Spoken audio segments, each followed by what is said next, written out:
Title: Mexico's meth labs playing Minecraft IRL. 110 pounds of dynamite discovered. TLDR. Mexican Marines popped into a methamphetamine lab, but instead of the usual suspects, they found 110 pounds of dynamite. The lab was in Sinaloa, the HQ for the notorious drug cartel. These explosives could have been used to make deadly artifacts aimed at law enforcement, or, the odd pesky armored vehicle. There were other labs too, almost a ton of nearly finished meth discovered. A chilling echo of recent incidents saw cartels getting creative with roadway bombs, armored cars and even bomb-dropping drones. What's next? Teleportation.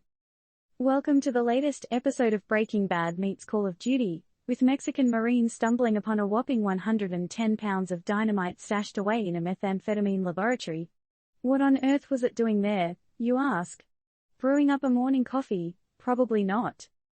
The Navy Department stated that these party poppers could have been used to create mines and other explosive artifacts, basically nasty surprises for law enforcement personnel in Mexico. Imagine being the mailman delivering to that address. The lab, nestled snug in a cave-like structure in Sinaloa, also had a selection of other explosives on the menu. Sinaloa, incidentally, is the HQ for a notorious drug cartel that goes by the same name. Anyone else smell a connection here? Pictures of the raid showed a couple of boxes marked explosives blasting type E, suggesting they were Mexican-made, possibly intended for the mining or construction industry. But these puppies have been reported stolen from mines before. Don't tell me the dynamite fairy left them under a pillow. Oh, and that's not all. Marines busted 3 other labs holding almost a ton of nearly finished meth during raids. Makes one wonder, were they starting a Costco for contraband? This shocking find resonates with recent incidents, like the coordinated series of roadway bombs in western Mexico, set off by another drug cartel.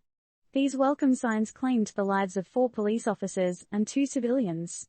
The explosives were so powerful they created craters in the road and obliterated 4 vehicles.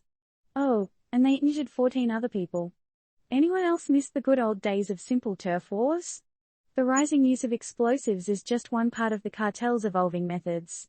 Picture trenches, pillboxes, homemade armored cars and drones modified to drop small bombs. Who knew the drug trade had a penchant for hobbyist engineering? Now, you might be wondering, how are these cartels getting their hands on this gear? Good question, but remember, this is not a recommendation or advice from Turned Up News. So, what do you think is behind this escalated level of violence?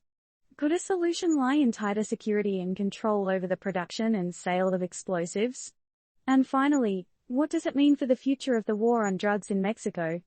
Will the authorities step up, or will we see cartels leveling up further in this deadly game of cat and mouse?